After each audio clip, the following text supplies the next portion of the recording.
ప్రేక్షక మహాశైలకు శ్రోత మహాశైలకు శుభాభివందనములు.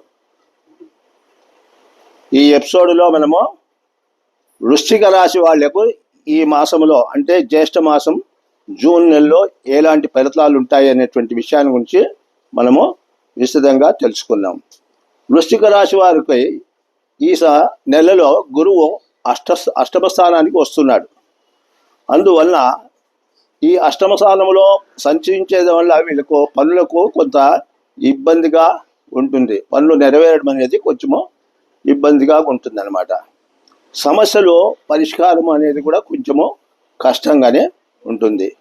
ఉద్యోగ వ్యాపారులు కూడా జాగ్రత్తగా ఉండవలసిన సమయము.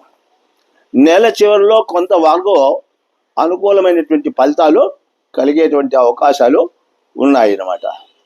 కావున వీళ్ళు ఈ నెలలో ముఖ్యంగా అశ్వత్థం చెట్టును దర్శించడము, ప్రదర్శనాలు చేయడము, తర్వాత గురువారము శనగలు దానం చేయడము, శనగ గుగ్గిళ్ళు లేదా శనగ పప్పులు పెదలకు పెంచడము, ఇటువంటి కార్యక్రమాలు చేస్తే వీళ్ళకు ఈ గురుబలము కొంత మటుకు అనుకూలించి చేయబోయేటువంటి పనులన్నీ కూడా